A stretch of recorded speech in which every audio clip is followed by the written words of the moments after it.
And I was like, God damn it, I spent $300 flying from Los Angeles to Florida to stand in this room. And I just missed my first note. Oh. And I know that there's 75 other women behind me going for the same thing. And I now have to stand and do the rest of this aria. The show must go on.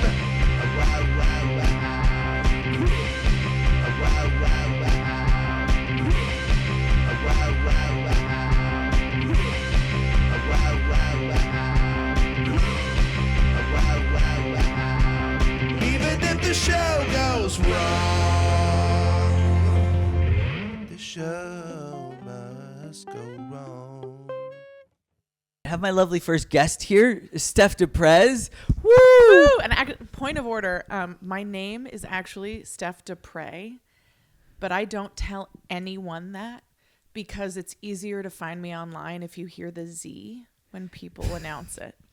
You know what's so embarrassing is someone called you Steph Deprez the other day. Yes. And I corrected them. I was like, no, it's Deprez. No, it's okay. It's also a bit because like at Cosmic Comedy, Dar will be like, Deprez, isn't that a great name? Steph Deprez. And I'm like, it is Deprez, like with it is old French. You're like, it would be a great name if that was my name. Well, and my brother played played baseball growing up, and so like you have your last name on the back of your jersey. And so he always had Deprez on the back of his jersey. And there was always someone who was like, oh, that's a funny nickname, Deprez, like the president, like, oh, that's Deprez. And like my mom would be like, no, that's our name. That's just Danny's name. Yeah. So technically Steph Deprez, but people keep announcing me Deprez, and I don't correct them because if you're purely for SEO purposes. That makes sense. And also I have to say for your parents, that's a little bit on them. You can't have a name with a silent letter in America. That's right. When you come over to the US and you get to pick any name out of the name box. The only rule is we have to pronounce every letter that you put in there. Exactly. You think, because my mom's maiden name is Myers from Majewski because they're Polish. Okay. And so it was like, we could have done something nice. No. So Steph Deprez, did I say it right? You knocked it out of the park. Okay, third time's the charm. So obviously we know each other, but to quickly introduce yourself, you're a comedian here in Berlin. And Yes. So comedian here in Berlin, been here for about 3.5 years. I lived in Vienna for 2 years before that. So I have got like 5 years of European bona fides.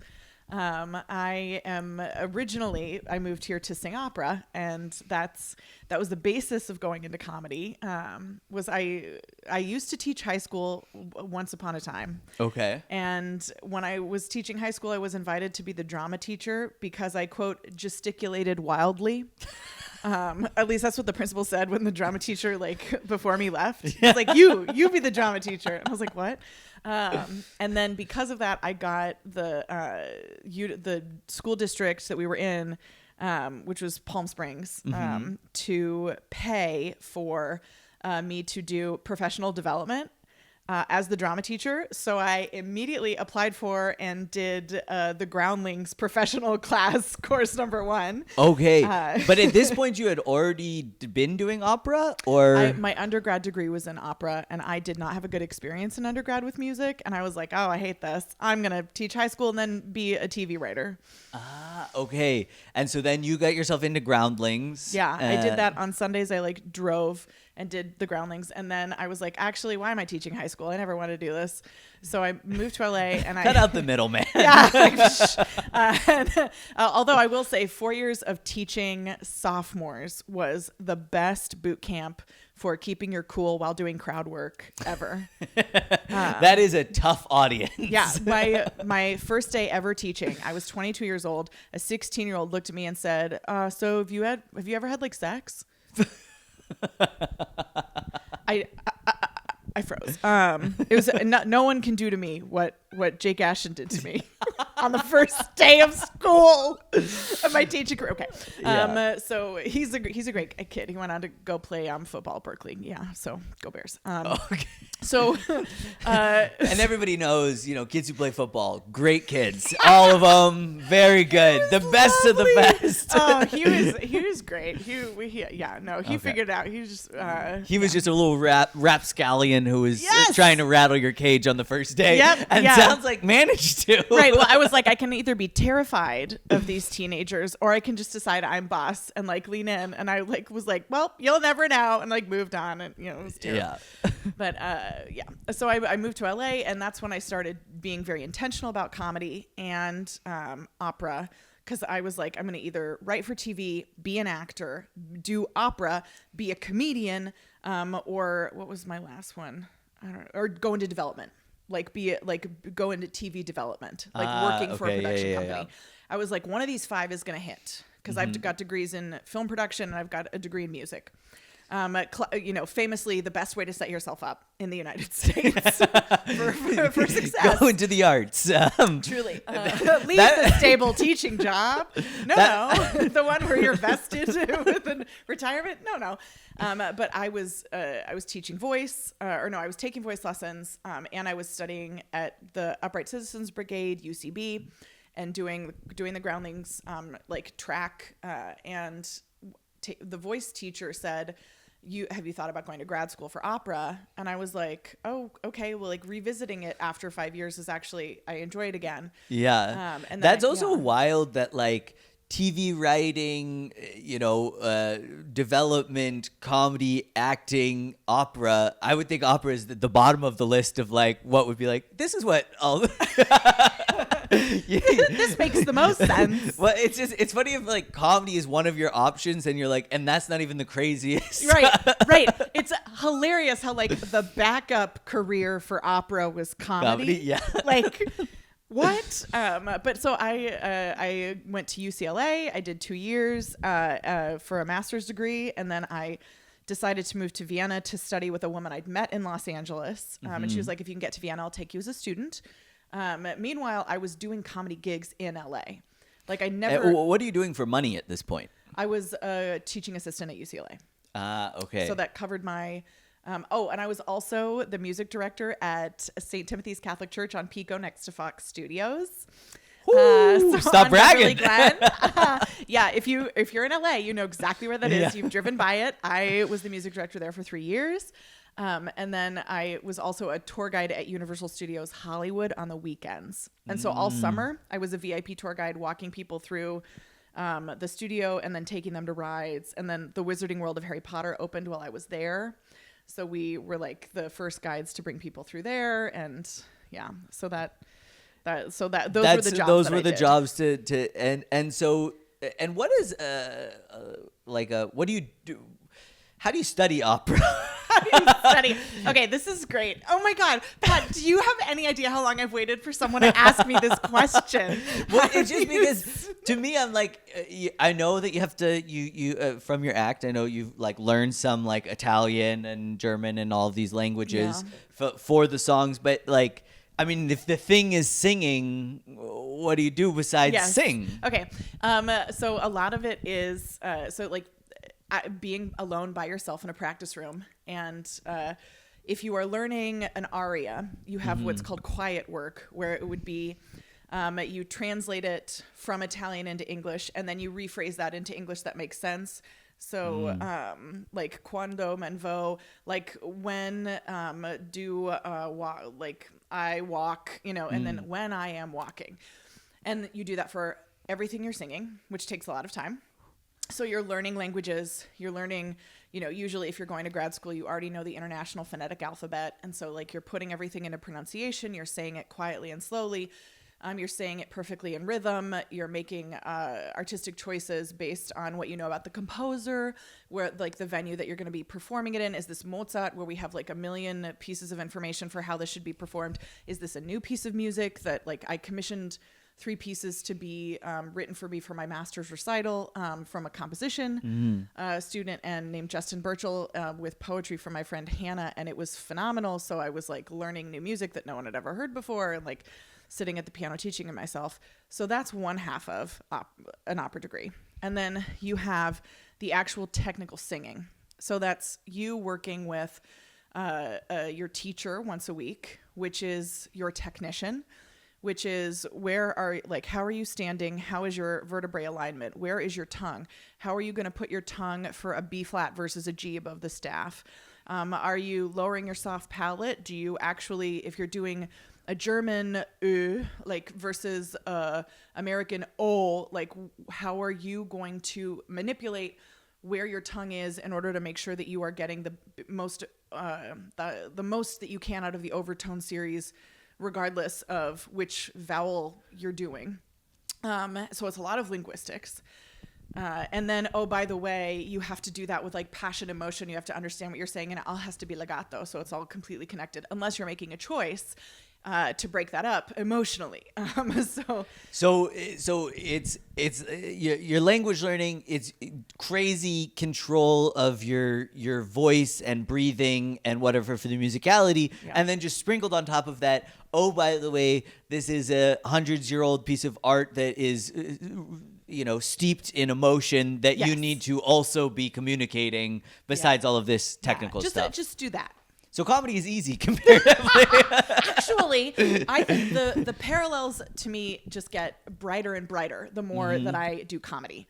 Like it just makes it's totally dependent upon the benefits of having a degree in opera are to me just so apparent when I'm doing stand-up comedy, which is I have a big goal, which is I would like to do a 15 to 20 minute really stellar showcase set that I get paid hundreds of euros for that makes people laugh.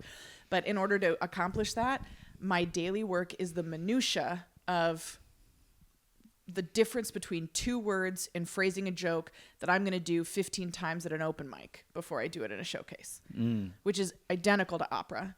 Yeah. Like I'm going to do a 20-minute, maybe my full role for that opera is 20 minutes and, 2 different scenes. Yeah. And that you're going to be blown away and you're going to think I'm such an amazing singer. And, but what am I going to do?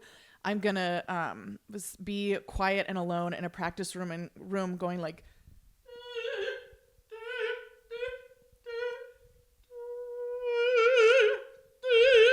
like for 45 minutes. Yeah, I think that's a frustrating thing about comedy is it's so much harder to have the equivalent work ethic. My cousin was like a classical pianist, and like that's like she's playing for 8 hours a day, and you're like, okay, that's how you try to be great. And with comedy, that's hard. And it's also funny to me then sometimes when comedians are like, I can't sit down to write. And I'm like, it's literally the only part that you can put effort into. Yeah. No, I don't want to sit down and write either. But figuring out how to do that for comedy has been hard and good. Like I have very much been like, oh, I had a funny thought, put it in my phone. I'm going to look at it 5 minutes before I go on stage. And if it hits, I'm going to write it out and be like, I just did work. No, I didn't. I got my ass to the open mic, congratulations, which great, fine. If it works, it works. But I have now, as of January, this is all that I have been doing professionally. And that has just opened a chasm of wow, what are you going to do with this time? How are you going to organize yourself intentionally? And the realization that there actually is a lot, I've sort of been, I feel like a lot of people do well on comedy because they're pretty funny people. Mm-hmm. And that's wonderful. And yes, I want to watch them. I want to talk to them. I want to book them. I want to be on shows with them. But people who are doing it full time, which I know you've been doing for a while, I know, let's say it was very, very short time, absolutely exploded recently. Yeah. But yeah, really a phenomenon, kind of a wunderkind. Yeah, wunderkind, exactly. A prodigy, some would say.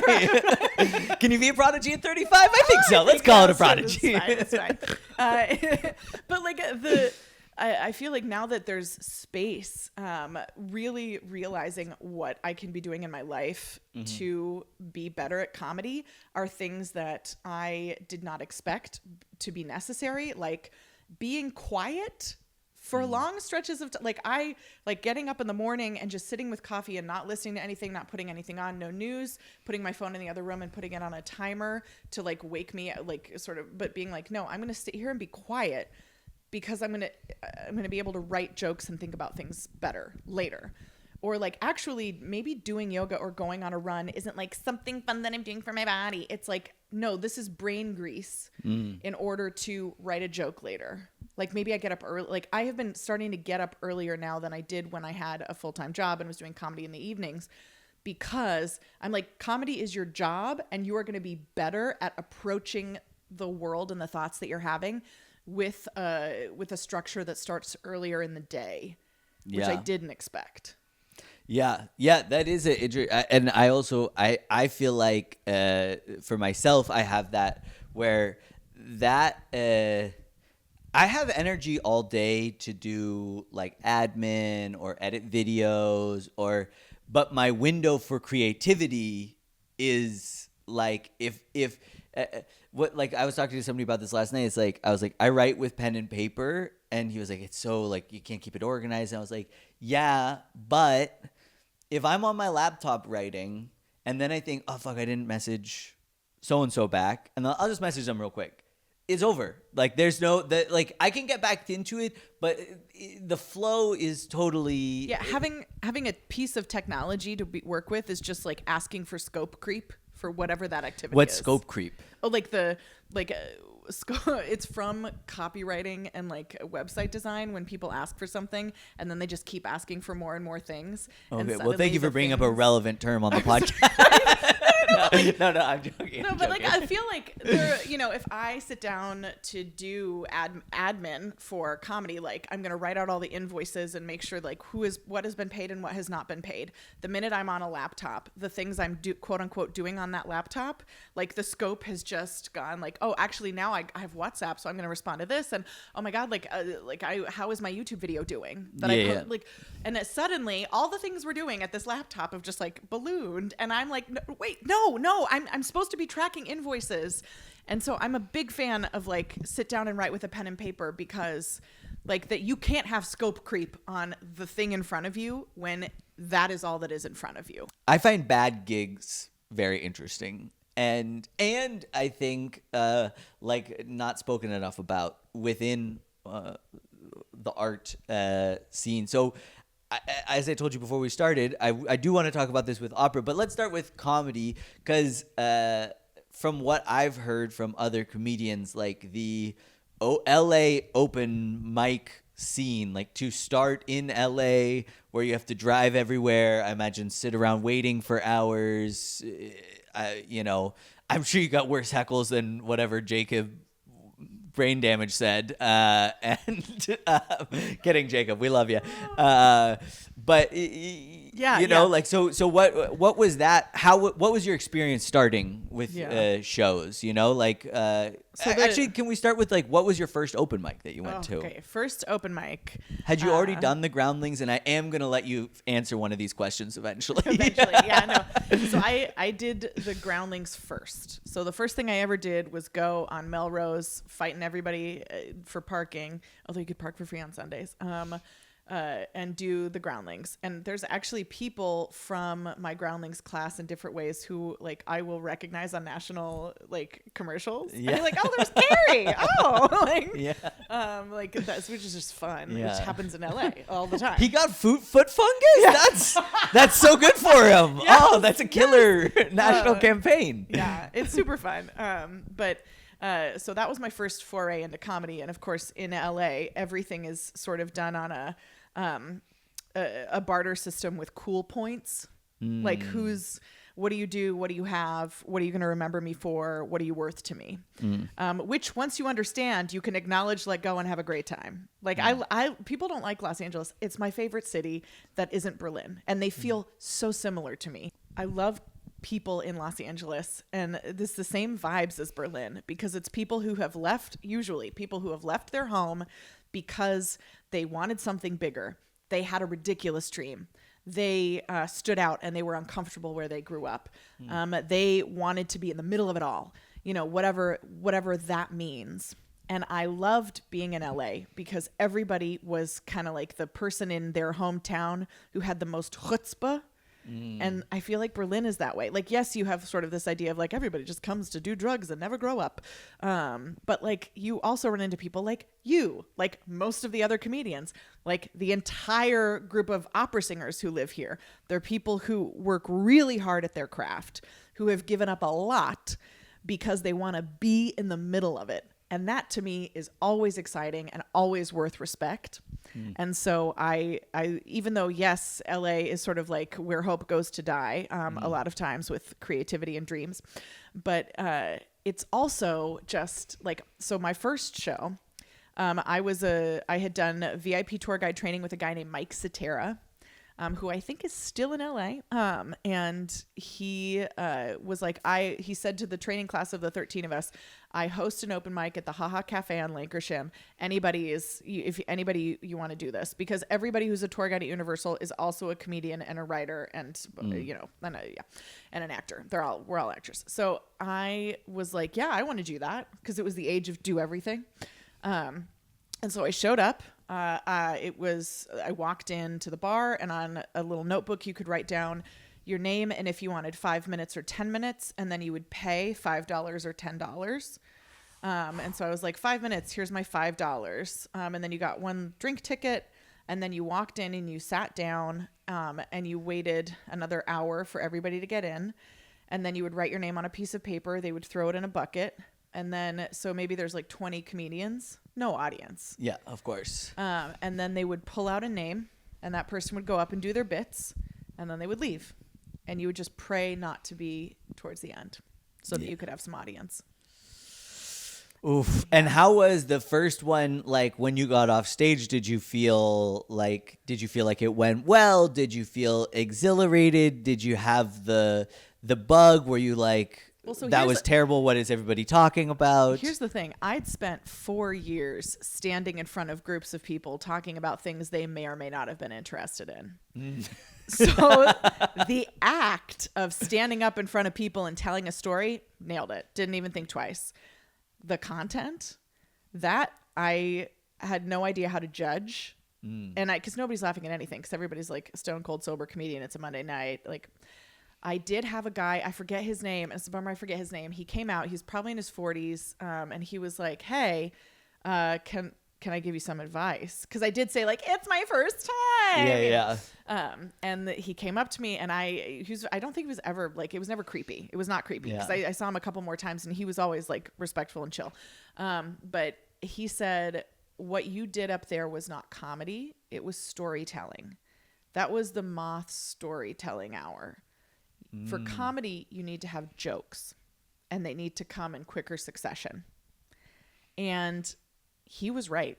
And it is something I think about all the time, about how it was a very funny story about how I had a student with an art project that was a fish with 2 gigantic eyeballs, and everybody kept laughing at it, and she didn't realize it was because it looked identical to a penis.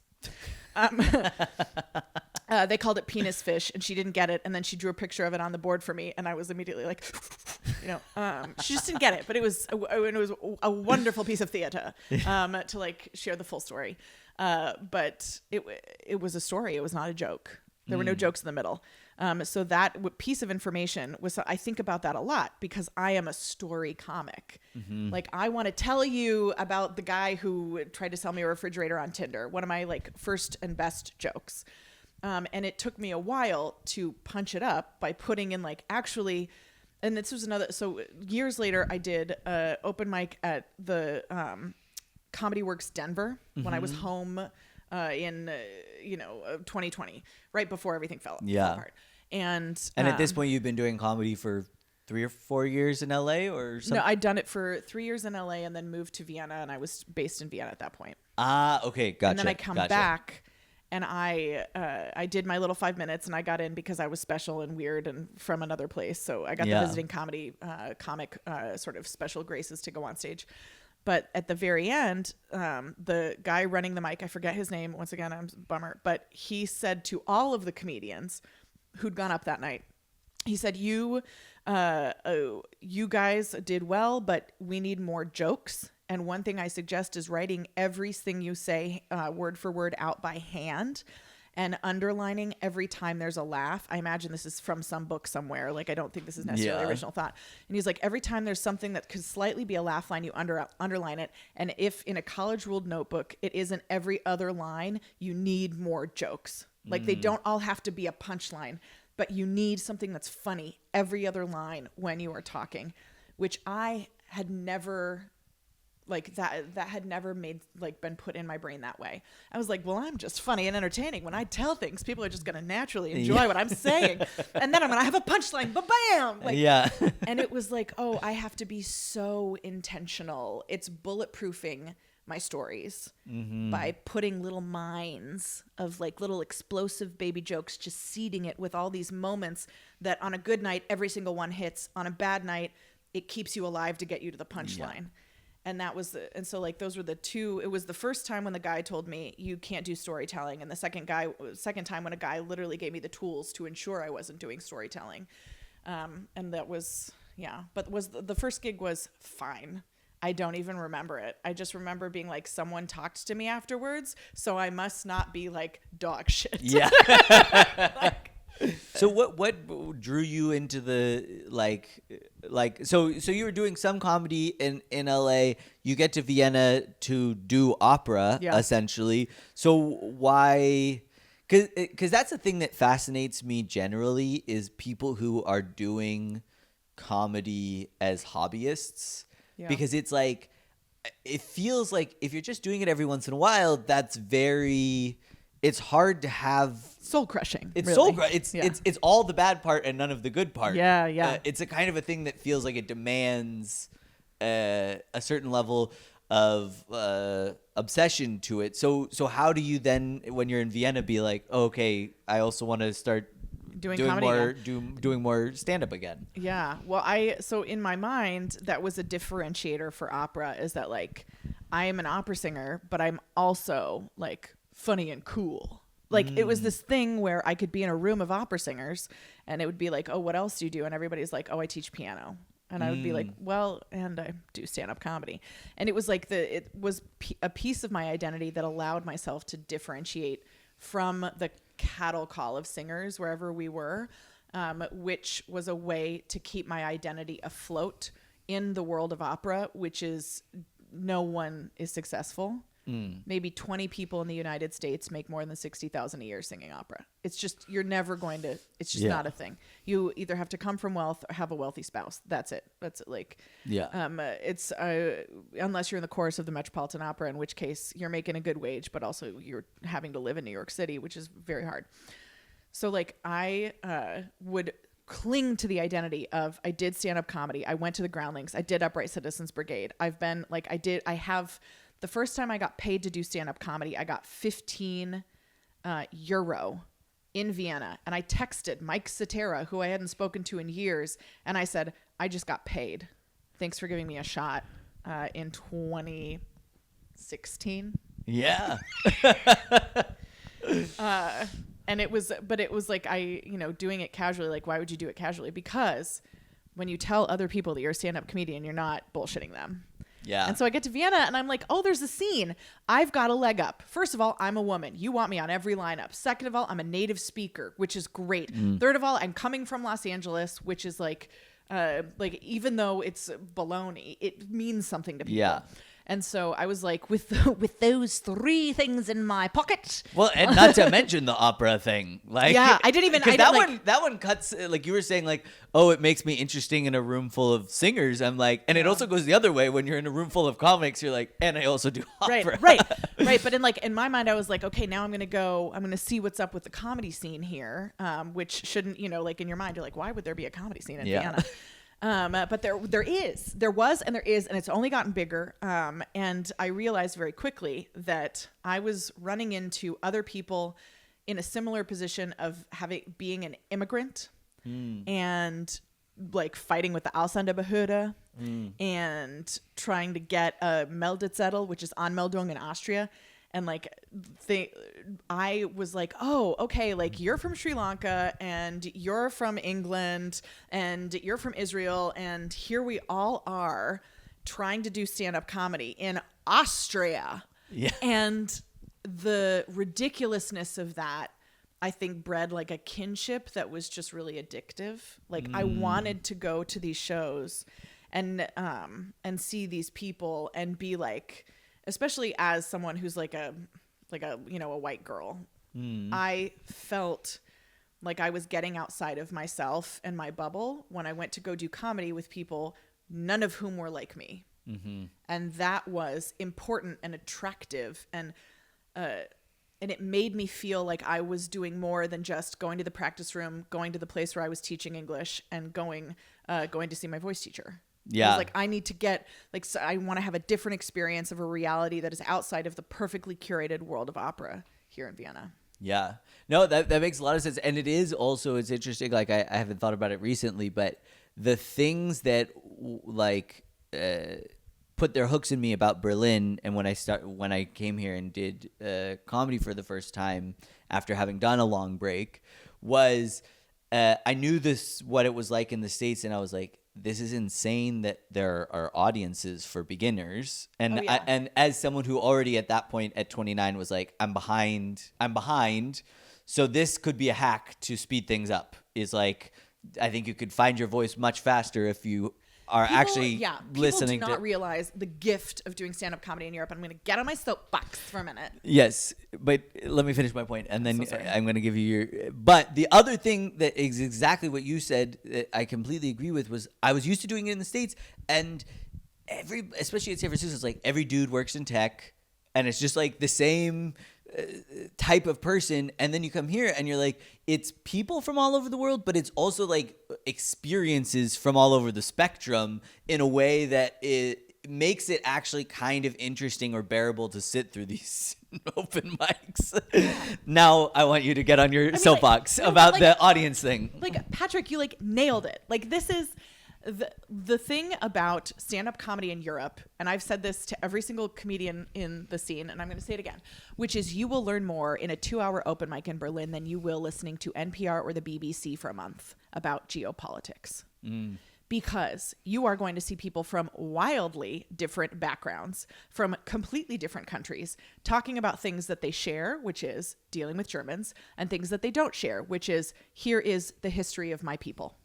And you are going to sit down and you're going to watch all of these people just sort of parade in front of you saying, I would like to invite you into my experience of opera. I want to invite you into my experience of growing up in the LGBTQ community with my moms. I want to invite you to my experience in Uganda, in India, in China, in Jordan, like in Lebanon, in Poland. And you're like, oh my God, what a gift. Not only am I basically being the recipient of an amazing coffee chat with someone from a different experience than me, but they've curated it to where it is entertaining, and mostly. I'm laughing. Yeah. Like, you're never going to get that in the United States. You will never. I mean, even in New York, the majority of people are still going to be Americans. Yeah. And completely. that, like, to me, makes this scene, I don't want to be somewhere else. I don't want to move to London to do comedy. That, in my mind, is a step down from the experiences I am having. Because I lived in London for 6 weeks doing an opera, and I did a bunch of mics while I was there. And it was the same guys making the same jokes about class, food, politics. And it was just like, get me back to Berlin. I need someone to challenge my perception of the world when they go on stage and bomb badly, but I've learned something about Iran. Yeah. You know, like, that was not a specific joke. I don't even know if Iranian. But we all know who she was talking about. No, I was just picking a country. But like, the fact that you can, like, I feel like you're getting multiple things when you're coming to comedy in Europe. And this was how it was in Vienna, and it is how it is in Berlin with flying colors. Like I went to Barcelona, did a bunch of mics. Yeah, you have a lot more people who are Anglo. I feel like it was sort of like 50-50 between like native speakers who have moved there and non-native speakers doing comedy. But it's still like, so much more refreshing than going to LA. Yeah, well, and I also think there's a thing of the good and bad thing about being over here is there's nothing going on. And the bad thing about that is like at a certain point there's nowhere to go and there's nothing going on. But the good thing about that is like there's nothing going on, so like nobody's thinking like, oh, I need to be like this guy because he got this thing, or I need to be like, so it's like everybody is just, I think, a little more authentically chasing their version of what their voice is. Yeah. So here's a question for you. What is if in 10 to 15 years you get to say like I made it, what is it? What does that mean? What does making it look like? If I can like make a decent make what I was making fishing and just be touring and not maybe hosting every once in a while, but mostly just touring and turning over material, that for me would be making. I mean, also I think maybe there's also a world where it's like it's not even that different from what I'm doing now, but if I'm paying my bills doing comedy, that is making it. That being said, I also have bigger dreams than that. Like, give me your big dreams. I mean, the big dreams are that are more US based, to be honest. It's like it would be cool to be like play the Chicago Theater, or or even more meaningful than that, like to play the Palace of Fine Arts in San Francisco that I always used to go growing up. You know, so what I mean? Want to be big enough here that you can tour the US like a successful comic in the US. Yeah. I want to be, my dream would be to get big enough, just full stop, that I could essentially do use the US the way that US comedians use Europe. Where you like fly in, sell out everywhere, get your money and go home. Yeah. And also that it's like, that I would probably build in some sort of like, in my ideal world, it's like there's kind of a semi-system where it's like, I love the summer here. I'm here. I'm doing mics. Maybe I'm popping out to some little German cities to do work in progress hours. And then in the fall, it's like, hey, I'm spending 3 or 4 months in the States. I'm seeing all my friends and family. I'm doing big shows. I'm getting to go on podcasts and meet comedians that I've always looked up to. And then I'm coming back to Europe. I'm doing that would be like, okay, then what else could I possibly want? And I'm sure if I achieved that, I would find something else to possibly want. But yeah, so I mean, that would be like, but that's something I know you're probably not a fan. But something that Andrew Schultz said that I think is relevant and important as comedians is like, I used to feel like you shouldn't talk about your dreams. And he said something once on a podcast where he was like, if you're not dreaming of playing Madison Square Garden, you're never going to play Madison Square Garden. Yeah. And he's like, you might as well. What's the harm to at least have the dream? Yeah. Have the dream and come a little bit close and then be okay with that, or come a little short and be okay with that. But at least give yourself the runway. Oh, absolutely. Yeah. I'm saying it out loud all the time. I'm going to have a well-produced, streamed comedy special in 3 years. I'm saying it. And in the perfect world, that turns into, whether it's Hulu, Netflix, Amazon, that turns into a Best of Berlin or Live from Berlin, where I get to curate a show and it's filmed live somewhere here with a massive theater, and it's 5 comics, and that's what the season is. And it's kind of like what they do for Australia and stuff, where they go to a different place. And we do that for Berlin, and Berlin becomes a hub of places where people come. And I get to be one of the driving forces for putting like Berlin comedians out there, and then like sort of building this idea that like you come here to make it. You can come here and you can do mics, and people, and like you can learn from really, really top comedians who then realize Berlin is a nice place to be and be based. And so that we do have the Michelle Wolfs of the world. We get one who comes here, who pushes everybody up. Michelle being in Barcelona pushes everybody up. And like, we need that in Berlin. We need somebody like that who comes in and who stays here and goes, I fucking love it and I want to make it better. And absolutely invests in the community the way she's done in Barcelona. And I just feel like that is so close to happening.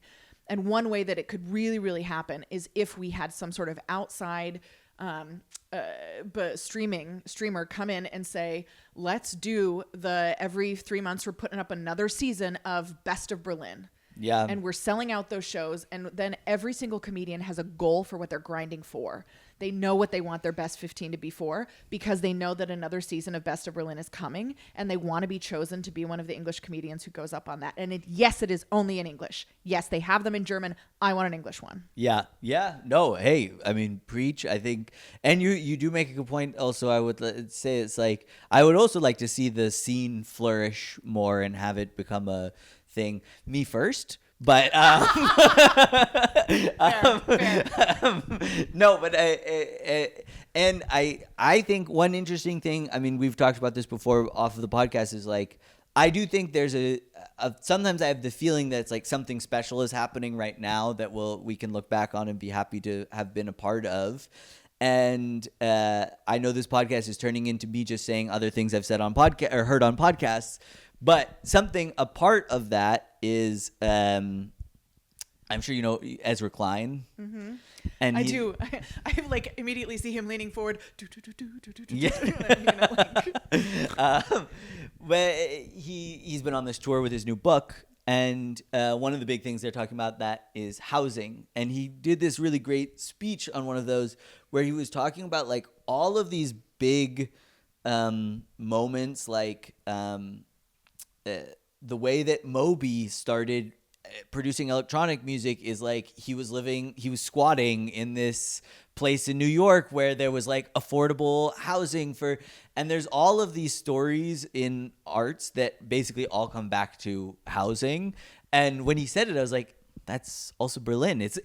That's the thing that sometimes I think I would like to go back to the States because they're, for comedy reasons, there's a system there. It's set up. It's so much more clear what the steps are to take. The audiences are more energetic and lively, and there's bigger opportunities. It's an established art form. People know what to expect. They know the rules. It's an established art form. There are lots of people who are doing it in a elite way that might potentially take you under their wing and help, give you advice or mentorship or whatever. There are a lot of reasons to want, for me at least, comedy-wise, that I would want to be there. But the thing I always come up against is I'm like, I just can't imagine doing what I'm doing, which, to be fair, is basically my wife supporting me. But, doing what I'm doing, it's like there's nowhere in the U.S. I could be doing this, where it's like the amount of money I make and then I'm able to still live and also have a decent enough life and have enough money to invest a little bit into things that you need to try to make things like equipment and booking shows and venues and like the liquid things that there's no way you could do that in the US. And that is, I think, and hopefully, this won't change, although I think the natural path of cities is it will to some extent, is but that's the selling point for artists, is it's like, it is a good lifestyle for an artist. You can live well for not a lot in Berlin. Yeah. Which I think is why everybody comes to be a DJ and everybody comes to like party and stuff. But guess what? We're also reaping the benefits of that as comedians. Mm-hmm. So to go back to opera, can you bomb in opera? Oh, yes. So you have to go out and sing all of the things and get to the end singing. But if you are bad at that, whether because you have been miscast and you are surviving but you need the money, or you... But meaning like they've cast you for like a vocal range that isn't actually your... Yes. Like someone in that theater thought that you would look good on stage. You are not actually fit for that role. Because it's an alto and it's a tenor. I And mean, it I would know be- it's the different there would terms, be but the gradient of difference would be much smaller than that. But there's we got a ton of opera houses in Germany. Not all of them cast perfectly. So oftentimes I will be watching an opera where I go, I cannot hear this person. They did not cast a big enough voice for this role. And that happened at the Deutsche Oper 2 seasons ago, where I went to go see someone sing, and I was like, I can't hear what they're like. My mind is blown. yeah. And the thing is, like, everybody in the audience knows what's going on. I saw perhaps the worst performance I had ever seen in my life, and I'm not going to say where I saw it, but someone had clearly been cast because of friendship, and the performance was the worst. It was not singing. It was not singing. It was like growling, croaking, trying to say the word loudly. And it was like, why are we letting this facade? Like, what is this farce that we're watching? And everybody in the audience was like, what is going on? Oof. But, and so that was bombing. And so at the end, they come out and everybody gives them a little tepid clap, but like, you think, my God, like, is that person delusional? Is that person want to curl up and die? Do you think I'm just thinking like at an open mic, like I remember when I first started comedy, my godfather wanted to come to a show, and I was like, I'm going to this open mic, and what you need to know about an open mic is that if you think you know how long 5 minutes is, you have no idea how long 5 minutes is. And so for someone like that, like when they're up there, I mean, I guess we can't know if how they're registering the but as the audience, is it also, I mean, operas are already, no offense, painfully long. Yeah. No, I mean, there was like kind of like people were looking around like, oh my God, we got to sit through this. We know this person sings, and we got to sit through it. And it was, I mean, it was awful. And I think especially something that big where so many people have spent so much money making a big, beautiful production, and then people are sitting in that audience and they want it to be good and enjoyable and beautiful, and it's just not happening. There's like anger and resentment as well. So like the stakes are higher than comedy, but like that's bombing. And then also you can go up and be really well cast and really well prepared. And, I've done this where you go up singing and then you get to the high note and actually you didn't approach it correctly and your tongue wasn't in the right position, or you didn't put the, breathe in the right moment because you forgot to breathe in the phrase before and you screwed yourself over. And now you have to go to the high note right now and you're crack. And everybody knows it because everybody's been waiting for the high note and you just messed it up. And everybody kind of just like literally that face. And that would be bombing. Except the thing is, like, that's like a joke not landing, but everything else before it was fairly funny. Yeah, but in that, like, what's the performer feeling in that moment? Because stomach goes out, like knowing, like going to a high note, not hitting it is like my stomach runs away. And I've done this in a bunch of auditions, where it's like not a bunch of auditions, but I've had enough things go sideways in an audition that I know how to just like put on the face and just keep going. Like I auditioned for the Florida Grand Opera in 2018, and I was sick, and I refused to acknowledge that I was sick. And I walked in and sang Ain't It a Pretty Night from Susanna by Carlisle Floyd, written in 1952. I just have to show you I'm intelligent. And I went in, and the first thing is a jump of a seventh. Ain't it a pretty night? And so it's like a weird, and it might actually be, the first one might be a ninth, whatever. I didn't land it. And also my voice was I was so sick. So it was like, and I was like, God damn it. I spent $300 flying from Los Angeles to Florida to stand in this room.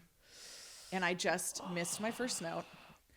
And I know that there's 75 other women behind me going for the same thing. And I now have to stand and do the rest of this aria. Which is how much longer?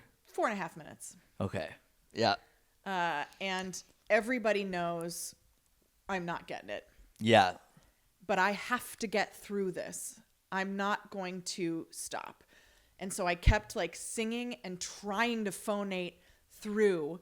And because I was like, dear God, I'm not going to give up. I'm going to do it. I'm going to finish the fucking song. And they stopped me. Which they should have. And they went, we don't have to go on. We can stop. We can stop. And I just apologized. And then on my big fancy heels with my little party dress, got my music back from the pianist and walked out. Yeah, that's the what got me with that is like the $300. Oh yeah. Like I mean, of course the but like just the feeling of like, all right, I'm putting myself out of my financial comfort zone for this opportunity that I'm hoping to get. And then, now what I was wondering is sometimes when I have a bad show, not even like a terrible show, but I find this fascinating is like, I'll have the miss the note moment, a joke doesn't land, whatever. Now at least I'm professional enough I can kind of just like move into the next thing. But sometimes when that happens, I'm like the monologue inside is happening while the act is happening outside, which is a kiss of death. Like there's no way I'm connecting with an audience because I'm literally going through the motions. So in that moment, like when you miss that first note, is it that some do you have that same thing in opera where it's like if you have to like lose yourself in the music to be able to actually do the emotion and sing it in the right way? If you think about it too much, does that fuck you up? You cannot be thinking about your emotion when you're singing. When you are singing, you need to be, first of all, it's muscle memory. But also like you need to be technically on top of things. The idea that like you lose yourself emotionally in an opera aria usually means that your technique falls flat and you're no longer concentrating. Like where I was taught with my my teachers was we taught against the idea of lose yourself in the song. No, you are performing a technical act with the precision. Like an ice skater doesn't try to lose herself in the middle of the triple axel. Like no, like her brain is on fire. Simone Biles' brain is on fire, and that is what is like doing opera. Your brain is on fire, which is sort of like and you know exactly what you're doing and you're anticipating. And I feel like this is sort of like in comedy, I have also gotten to this point where like I've not like in opera, if I've been working on an aria for 3 to 5 years, it is very, very good. I know what's everything that's going to happen, when and why. I can know that like you have the painting and you can kind of step back as it's happening, and then you can sort of anticipate what's coming up and sort of make sure that as it's coming out of your mouth and everything's flying by or your body's going through the process, you're nailing all your marks because you've done it so much. And that happened to me opening for Michelle Wolf, which has never happened during comedy before, which is I know every single word, every single beat, every single like laugh line, and so I was able to like my brain pulled back. And so I don't think I was losing myself, but I was able to sort of watch the ticker tape of the jokes coming out. And I know where I lift my eyebrows and I know the hand motions I do because I've done them so many times that I was able to let my body go through the motion of all the things. And it felt like an aria because I was able to anticipate, okay, and now I'm checking the time. Now I'm trying to see, okay, she wanted 17 minutes. So where am I going to do this? Do I need to off ramp this soon? Blah, blah, blah. And it was that same idea of I have worked this piece up to perfection, but I am so aware of how to perfectly execute it that I can allow myself to see even more around it. But it is not an autopilot. So you can bomb in opera. You've bombed. Have you ever bombed in an opera? But like, have you ever had something that was emotional, an emotionally traumatic show that wasn't in an audition, or have those? I mean, now also I feel like I'm getting a better understanding of it's like you've been practicing this for so many years. It's also really like a gymnastics thing where it's like your tongue knows like double handspring back to the thing. But exactly. I mean, that's a great way.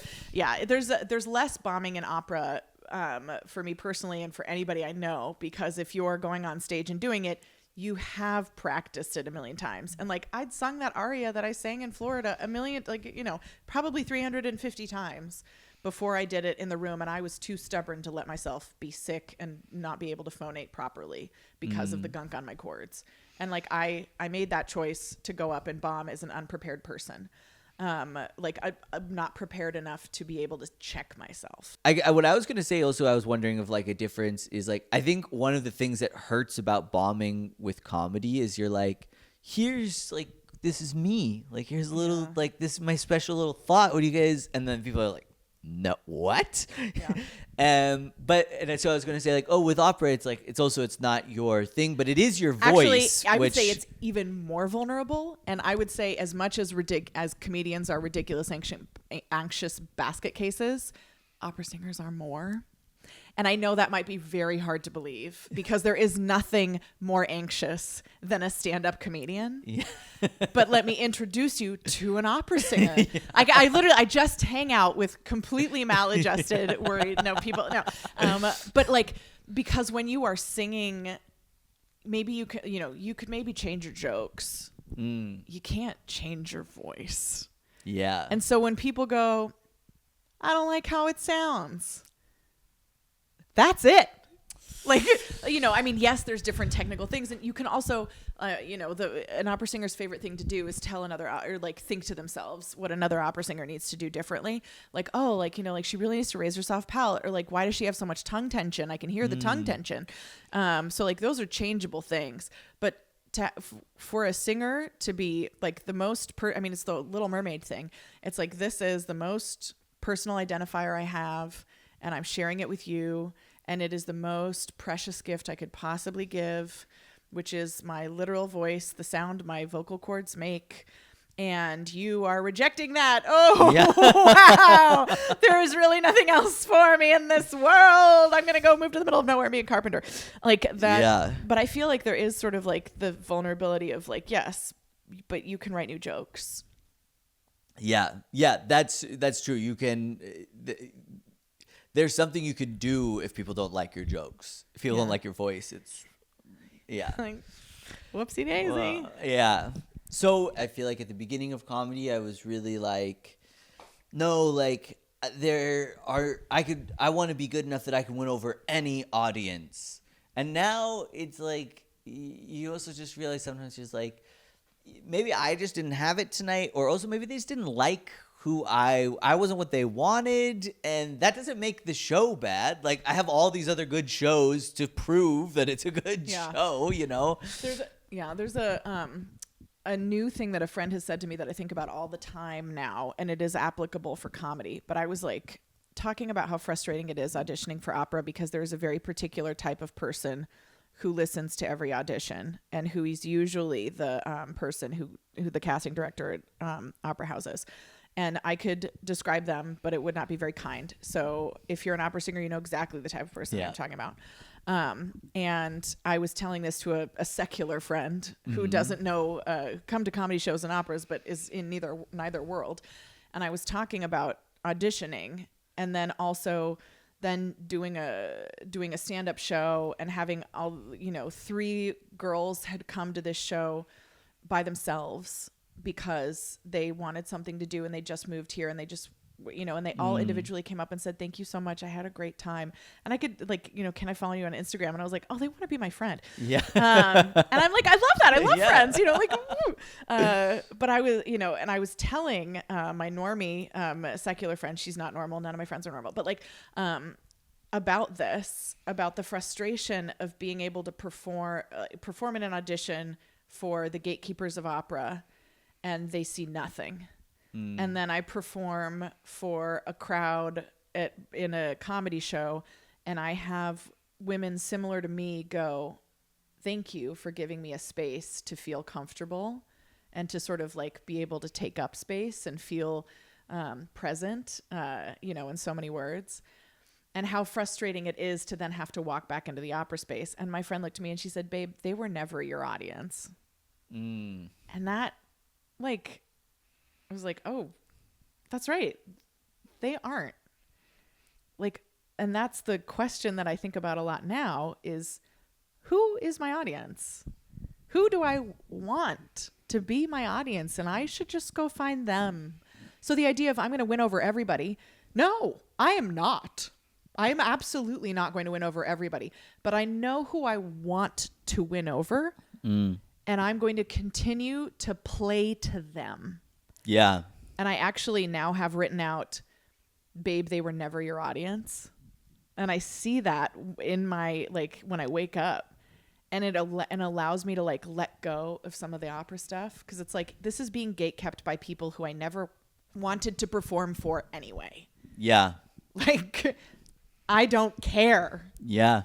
Like, the image I had of what it meant to be an opera singer in Europe is not anywhere near what it is like to be an opera singer in Europe. Mm-hmm. And I'm going to go, I'm fine. I found my audience. Yeah. And it's they like to laugh. Yeah. Yes. Where anything can people find you? What if they want to come see you on this tour in the fall? I have no idea when this podcast will ever come out, but at some point it will come out, and it'll probably be before you go on tour. Great. I'm going on tour in September. So the way that I've decided to gather and a foster audience is through Substack, which is not owned by Meta. And so I do a newsletter every Monday called You're Invited to Laugh, which is what you have to say at the beginning of every German comedy show. You know, Part of the rules. And it is chronicling being an American stand-up comedian doing comedy in English in Europe. And there's a lot about opera. I always include clips, include crazy stories. It's sometimes a travel blog, sometimes craft talk. I'm hoping to expand it into different realms. But the best way to stay, and I always post my shows for the next week at the bottom. So if you are interested, you can either Google You're Invited to Laugh Substack, or it's also in my Instagram. I'm Steph.Deprez with a Z, which is why people just say Steph Deprez. Then you can find me on Instagram. And also StephanieDeprez.com is where you can go you can go watch my opera videos. Ooh. And my comedy videos. Everybody needs a little more Strauss in the life. So that would be where to find and follow me. Check her out. I assume this will be on YouTube, so the links will also be in the description there. Thank you guys for watching. Thank you so much, Patrick. Thank you for being here. Must go on. Even if the show goes wrong, the show must go wrong.